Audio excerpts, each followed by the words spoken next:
Assalamualaikum warahmatullahi wabarakatuh. Jumpa kembali dengan Mang Ripan. Dan kali ini Mang Ripan akan membawakan sebuah cerita baru. Namun sebelum lanjut, tekan dulu tombol subscribe, like dan juga share video ini. Dan jangan lupa tinggalkan jejak kalian di kolom komentar. Dan tak usah lama-lama, langsung saja kita mulai ceritanya. Satrio adalah nama yang tidak terlalu dikenal di desa kecilnya. Sebuah tempat yang tenang di pinggiran Solo. Dia lahir dan besar di sana, di tengah keluarga petani sederhana. Namun sejak kecil, Satrio memiliki mimpi yang lebih besar daripada sekedar menggarap sawah warisan orang tua. Dan ketika usianya mencapai 20 tahun, dengan tekad bulat, dia memutuskan untuk merantau ke Jakarta demi mencari penghidupan yang lebih baik. Dan 7 tahun lamanya dia tinggal di ibu kota, bekerja keras tanpa kenal lelah. Dari menjadi pelayan di warung bakso, hingga akhirnya dipercaya sebagai juru masak utama di salah satu warung bakso terkenal di bilangan Jakarta Pusat. Satrio menemukan panggilannya dalam hidup. Resep-resep unik yang dia pelajari dari pemilik warung itu membuka pintu bagi dirinya untuk memahami seni memasak bakso yang tidak hanya enak tetapi juga memiliki sentuhan istimewa. Selama 7 tahun itu, Satrio bukan hanya belajar tentang resep bakso, dia juga mempelajari bagaimana melayani pembeli dengan ramah, bagaimana memilih bahan-bahan berkualitas, bahkan bagaimana memasarkan dagangan agar laris manis. Di balik semua kerja kerasnya, Satrio juga menemukan cinta, yakni Murni, gadis asal desa lain yang bekerja sebagai kasir di warung bakso tempat dia bekerja, menjadi pendamping hidupnya. Setelah menikah, Satrio mulai merasa bahwa Jakarta bukan lagi tempat yang tepat untuk mereka berdua. Hidup di kota besar penuh tekanan dan biaya hidup yang tinggi membuat mereka sulit menabung. Akhirnya, setelah banyak pertimbangan, Satrio dan Murni memutuskan untuk kembali ke desa. Rencananya sudah matang. Dia akan membuka usaha bakso sendiri menggunakan ilmu yang dia dapatkan selama merantau. Ketika tiba di desa, Satrio disambut hangat oleh keluarganya. Dia langsung memulai merintis usahanya dengan modal tabungan hasil kerja kerasnya di Jakarta.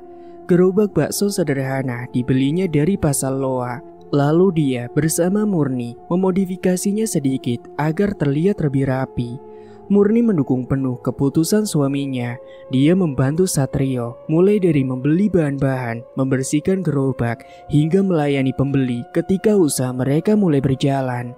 Murni percaya bahwa dengan kerja keras mereka bisa meraih kesuksesan di desa ini.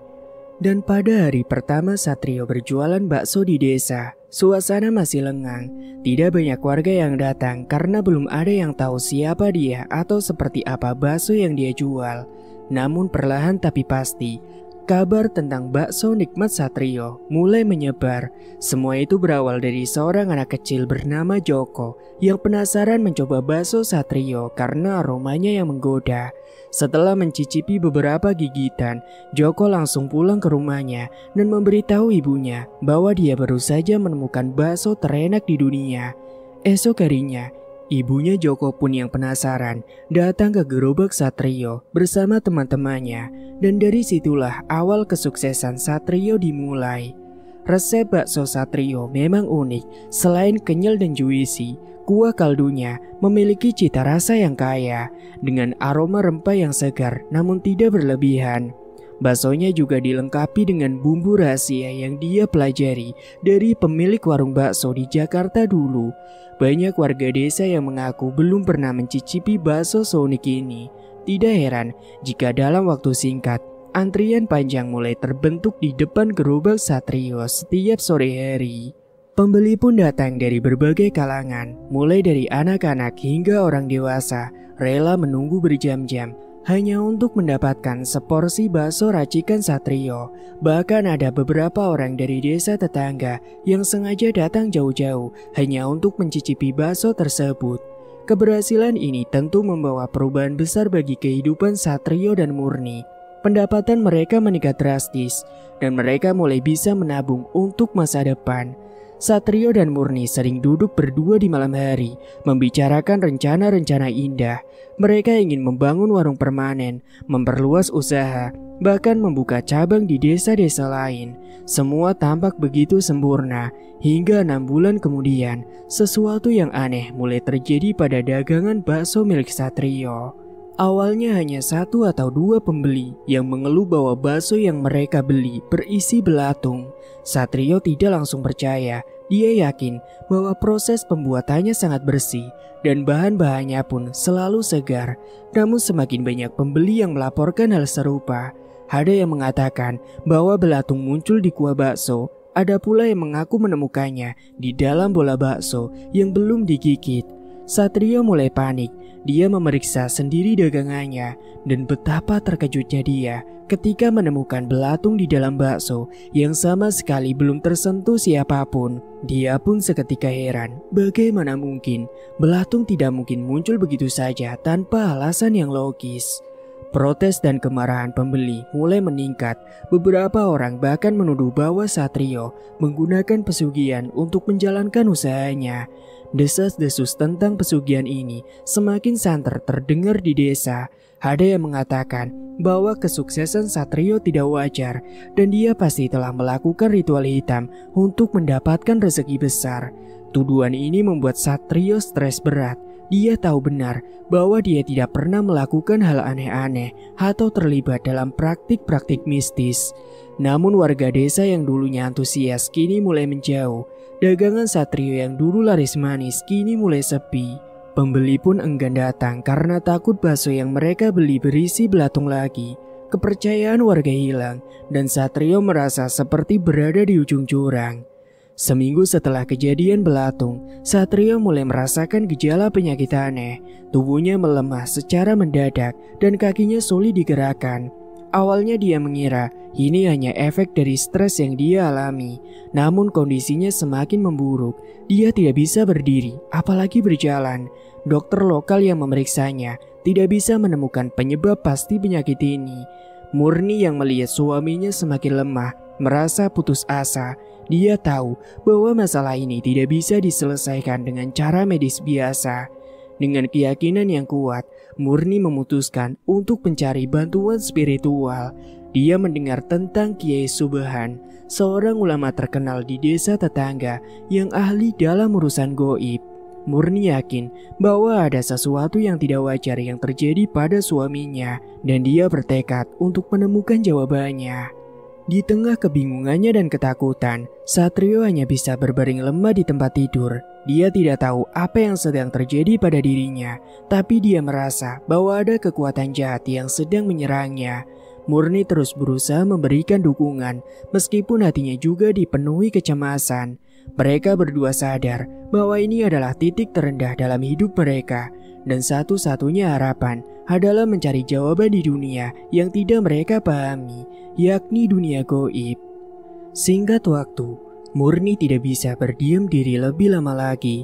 Melihat kondisi suaminya yang semakin memburuk, dia bertekad untuk mencari jawaban di dunia spiritual. Setelah mendengar cerita dari beberapa tetangga tentang Kiai Subhan, seorang ulama terkenal di desa tetangga yang ahli dalam urusan goib, Murni segera mengatur rencana untuk membawa suaminya ke sana.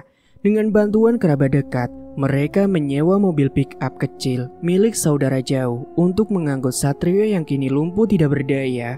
Perjalanan menuju kediaman Kiai Subhan memakan waktu hampir 2 jam melewati jalan-jalan pedesaan yang penuh tanah dan batu-batu kecil.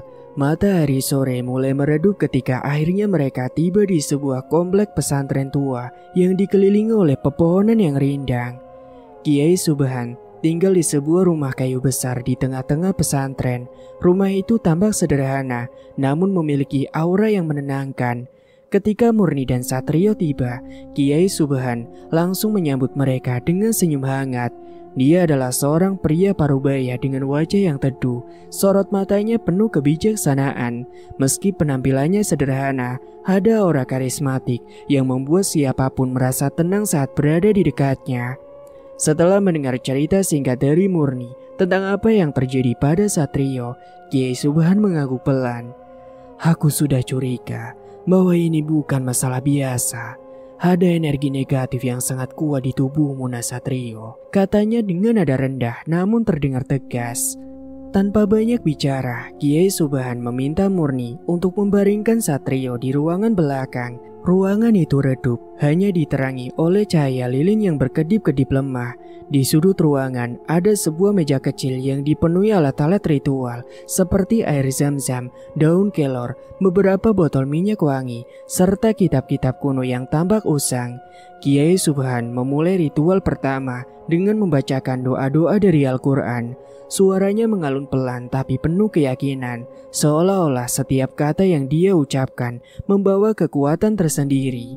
Selama ritual berlangsung, tubuh Satrio mulai gemetar ringan, meskipun matanya tertutup rapat.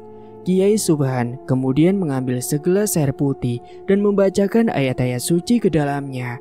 Air itu kemudian digunakan untuk membasuh wajah dan tangan Satrio. Saat air menyentuh kulit Satrio, dia mengerang pelan, seolah-olah ada sesuatu yang panas menyentuh tubuhnya. Kiai Subhan menghentikan doanya sejenak dan menatap Murni dengan ekspresi serius. "Anak muda ini disantet," katanya dengan nada datar namun penuh keyakinan. "Ini bukan santet biasa, melainkan kiriman teluh. Ada orang yang mengirimkan energi jahat padanya karena dendam atau iri hati." Murni mendengarkan dengan mata berkaca-kaca, sementara Satrio masih terbaring lemah, tidak sepenuhnya sadar akan apa yang sedang terjadi. Setelah ritual pertama selesai, Kiai Subhan meminta Murni untuk memberikan informasi lebih lanjut tentang orang-orang yang mungkin memiliki motif untuk menyantet Satrio. Murni menghela napas panjang sebelum mulai berbicara. Dia menjelaskan bahwa selama beberapa bulan terakhir ada beberapa pedagang bakso lain di desa yang tampak tidak senang dengan kesuksesan Satrio. Beberapa dari mereka bahkan secara terang-terangan mengeluh kepada teman-temannya bahwa dagangan Satrio telah merebut pelanggan mereka. Salah satu nama yang disebutkan Murni adalah Warjo, seorang pedagang bakso tua yang sudah lama berjualan di desa tersebut. Warjo dikenal sebagai sosok yang keras kepala dan mudah marah. Dia juga sering mengeluh tentang betapa sulitnya bersaing dengan Satrio, terutama karena bakso Satrio memiliki rasa yang unik dan pembelinya selalu antre panjang. Kiai Subhan mendengarkan dengan seksama. Dia lalu meminta Murni untuk membantu melakukan investigasi kecil-kecilan untuk memastikan bahwa Warjo benar-benar pelakunya. Murni dan seorang kerabat dekat mulai mencari informasi dari tetangga-tetangga Warjo. Tidak butuh waktu lama bagi mereka untuk menemukan beberapa fakta mencurigakan. Ada yang mengatakan bahwa Warjo baru-baru ini pergi ke desa tetangga untuk berkonsultasi dengan dukun terkenal yang bernama Baranto. Baranto sendiri dikenal sebagai dukun yang sering menerima permintaan santet dari orang-orang yang ingin membalas dendam. Selain itu, ada juga yang melaporkan bahwa Warjo sering terlihat murung dan mengeluh kepada teman-temannya tentang bagaimana Satrio telah merusak hidupnya. Bukti-bukti ini semakin menguatkan dugaan bahwa Warjo adalah dalang di balik semua ini.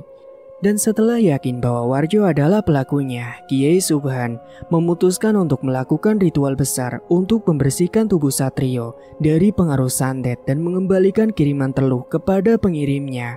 Ritual ini dilakukan pada malam hari ketika suasana di pesantren benar-benar sunyi. Hanya suara angin yang berdesir lembut di antara dedaunan yang terdengar. Kiai Subhan mempersiapkan segala sesuatu dengan hati-hati.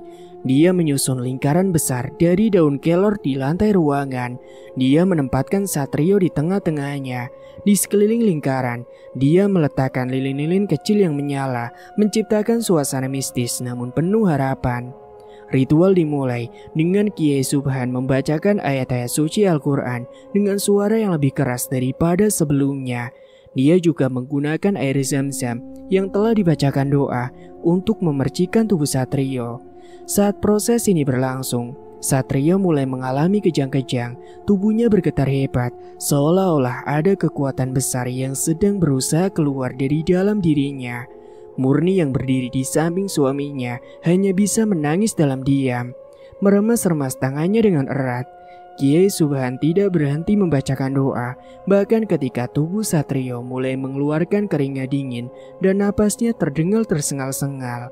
Setelah beberapa saat, kejang-kejang itu mulai mereda.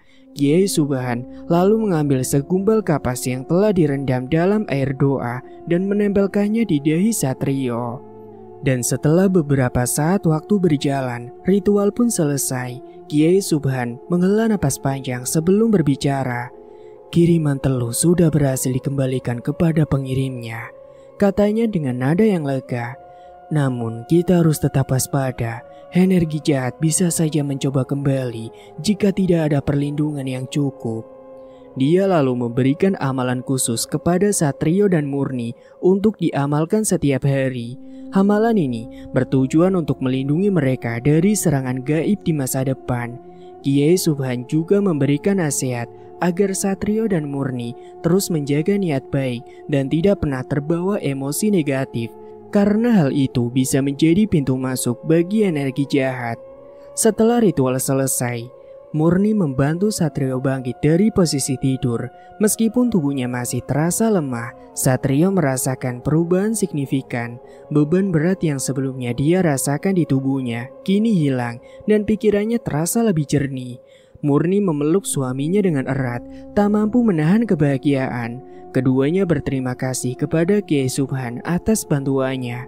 Dan sebelum pulang, Kiai Subhan memberikan beberapa pesan penting. Dia mengingatkan bahwa karma pasti berlaku dan orang yang mengirimkan santet akan mendapatkan balasan atas perbuatannya. Biarkan saja Tuhan yang menentukan hukuman untuknya, katanya dengan bijak. Perjalanan pulang ke desa terasa lebih ringan kali ini. Udara malam yang dingin terasa menyegarkan dan langit yang dipenuhi bintang seolah-olah mengisyaratkan awal yang baru bagi Satrio dan Murni. Mereka tidak tahu apa yang akan terjadi pada Warjo, tetapi mereka percaya bahwa kebenaran dan keadilan pasti akan menang.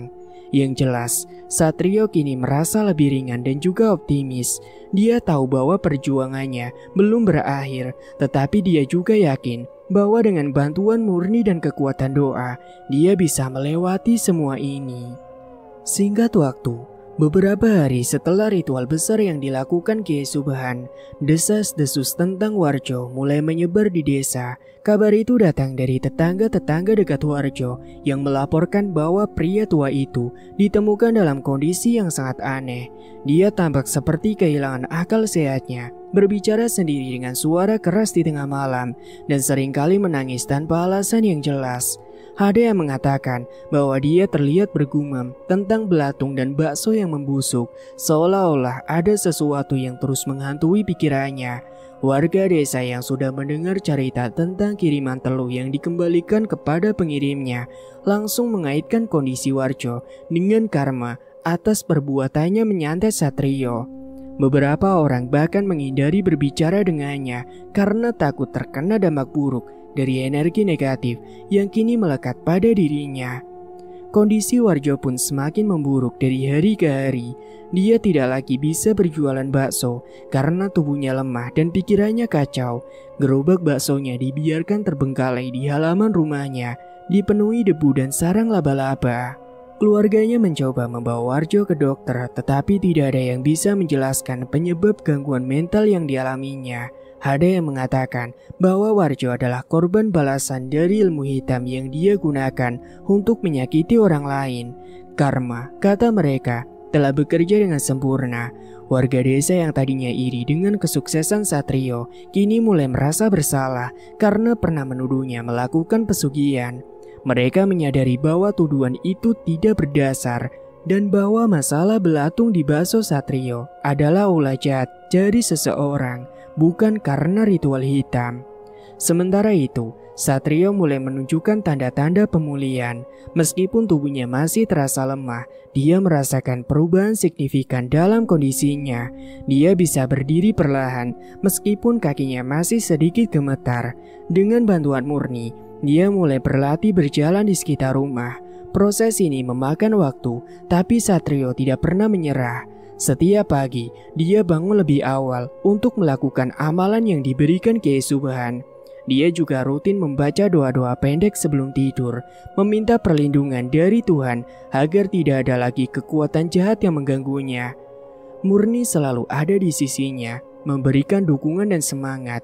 Dia membantu Satrio mempersiapkan makanan sehat dan memastikan suaminya mendapatkan istirahat yang cukup.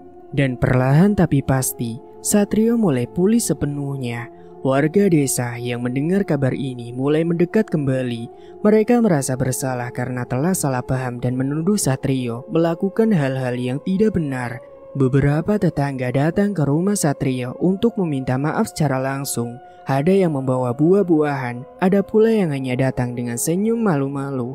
Satrio pun menerima permintaan maaf mereka dengan lapang dada karena dia tahu bahwa semua ini adalah bagian dari ujian hidup yang harus dia hadapi.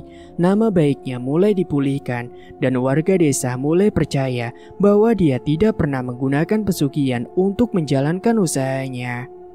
Kesuksesan Satrio hanyalah hasil kerja keras dan resep unik yang dia pelajari selama bertahun-tahun. Setelah beberapa minggu, Satrio memutuskan untuk kembali berjualan bakso. Dia tidak ingin berlama-lama berdiam diri karena dia tahu bahwa hidup harus terus berjalan. Dengan semangat yang baru, dia membersihkan gerobak baksonya yang sudah lama tidak digunakan. Murni membantu dengan antusias, membersihkan setiap sudut gerobak hingga tampak seperti baru lagi. Pada hari pertama, Satrio kembali berjualan. Suasana agak sepi. Namun beberapa pembeli setia mulai datang kembali, termasuk Joko, anak kecil yang pertama kali mencicipi bakso Satrio ketika dagangannya baru dibuka. Melihat antusiasme pembeli, Satrio merasa semakin optimis. Dia memasak dengan sepenuh hati, memastikan bahwa rasa baksonya tetap sama nikmat seperti dulu. Dan tidak butuh waktu lama bagi dagangan Satrio untuk kembali laris. Pembeli yang dulu sempat meninggalkannya mulai kembali, dan bahkan ada yang membawa teman-teman baru untuk mencicipi bakso racikan Satrio. Antrian panjang kembali terbentuk di depan gerobaknya setiap sore hari, dan aroma harum kuah bakso yang khas kembali menggoda selera warga desa. Satrio dan Murni merasa lega dan bahagia. Mereka sadar bahwa kepercayaan adalah hal yang sulit didapat, tetapi jika dipertahankan dengan baik, itu akan membawa hasil yang luar biasa. Melihat dagangannya yang semakin berkembang, Satrio mulai merencanakan langkah besar berikutnya. Dia memutuskan untuk membuka warung bakso permanen di desa, sebuah tempat yang lebih nyaman dan luas untuk melayani pembeli. Dengan tabungan yang dia kumpulkan selama ini, dia membeli sebidang tanah kecil di pinggir jalan desa dan mulai membangun warung sederhana namun bersih. Dan warung itu diberi nama Bakso Satrio sebagai simbol perjalanan hidupnya yang penuh lika-liku. Murni membantu mendesain interior warung, memastikan bahwa tempat itu terasa hangat dan ramah bagi para pembeli. Ketika warung resmi dibuka, antusiasme warga desa begitu besar. Bahkan ada beberapa orang dari desa tetangga yang sengaja datang untuk mencicipi bakso Satrio di tempat barunya. Di malam-malam yang sunyi, Satrio dan Murni sering duduk berdua di teras rumah mereka, merefleksikan semua yang telah mereka alami. Mereka menyadari betapa pentingnya menjaga hubungan baik dengan sesama. Selama ini, mereka tidak pernah menyangka bahwa iri hati seseorang bisa membawa dampak sebesar itu pada hidup mereka. Namun mereka juga belajar bahwa dendam dan kebencian hanya akan membawa petaka bagi pelakunya. Warjo adalah contoh nyata dari hal itu. Satrio merasa bersyukur bahwa dia dan Murni berhasil melewati semua cobaan ini dengan keyakinan dan kebersamaan. Dia juga menyadari bahwa kebaikan dan kerja keras akan selalu membawa hasil yang baik, sementara kejahatan pasti akan mendapatkan balasannya. Cerita ini ditutup dengan Satrio dan Murni yang hidup bahagia di desa mereka. Warung bakso mereka semakin maju dan nama baik Satrio telah sepenuhnya pulih. Mereka tidak lagi khawatir tentang masa depan karena mereka tahu bahwa selama mereka berpegang teguh pada nilai-nilai kebaikan, Tuhan akan selalu melindungi mereka. Pesan moral dari cerita ini adalah bahwa kehidupan ini penuh dengan ujian, tetapi dengan keyakinan, kerja keras dan juga niat baik, kita akan bisa melewati segala rintangan. Kejahatan mungkin bisa menang sementara, tetapi pada akhirnya kebenaran dan keadilan akan selalu menang. Tamat, cerita pun selesai. Dan itulah ending cerita kali ini. Terima kasih bagi kalian semua yang sudah menyimak cerita dari awal sampai selesai. Dan jangan lupa tinggalkan jejak kalian di kolom komentar, karena hal itu akan membuat Bang Ripan senang mendengarnya. Dan sampai ketemu lagi di cerita berikutnya. Bang Ripan pamit dulu. Wassalamualaikum warahmatullahi wabarakatuh.